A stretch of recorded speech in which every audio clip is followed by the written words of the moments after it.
எல்லாருக்கும் வணக்கம். Green village பிராண்ட்லேருந்து கருப்பு கவுனி அரிசி உப்புமா மிக்ஸ் எடுத்திருக்கோம். இது தேவையான அளவு நம்ம எடுத்துகிட்டு அதுக்கு தேவையான வெங்காயம், பச்சை மிளகா, கருவேப்பிலை, மலஞ்சி எல்லாம் அரிஞ்சு வச்சுருக்கேன். எடுத்துக்கிட்டு வாணலியில் எண்ணெயை ஊற்றி தேவையான அளவு ஊற்றலாம், கொஞ்சம் அதிகமாக கூட ஊற்றிக்கலாம், அதனால் பிரச்சனை இல்லை. ஊற்றிட்டு கடுகு, உளுத்தம் பருப்பு, கருவேப்பிலை, கடலைப்பருப்பு இதெல்லாம் போட்டு தாளிச்சிட்டு வெங்காயம், பச்சை மிளகா, இஞ்சி எல்லாம் சேர்த்துலாம். விருப்பப்பட்டவங்க அவங்களுக்கு தேவையான பிடிச்ச வெஜிடபிள்ஸும் சேர்க்கலாம். வெஜிடபிள்ஸும் சேர்த்து கொஞ்சம் நேரம் அதில் வேக விட்டுட்டு நல்லா வதக்கி விட்டுட்டு எவ்வளோ நம்ம உப்புமா மிக்ஸ் எடுத்தோமோ அது போல் 4 மடங்கு தண்ணி ஊற்றணும்.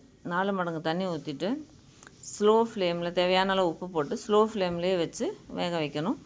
நல்லா கொதி வந்ததும் உப்புமா மிக்ஸை அதில் மிக்ஸ் பண்ணிவிட்டு அடுப்பை ஸ்லோவில் வச்சுருங்க. வச்சுட்டு அப்படியே கிண்டிகிட்டே இருந்தோம்னா நல்லா சூப்பரான உப்புமா நமக்கு கிடைக்கும். நல்லா டேஸ்ட்டாகவும் இருக்கும், சத்தாகவும் இருக்கும்.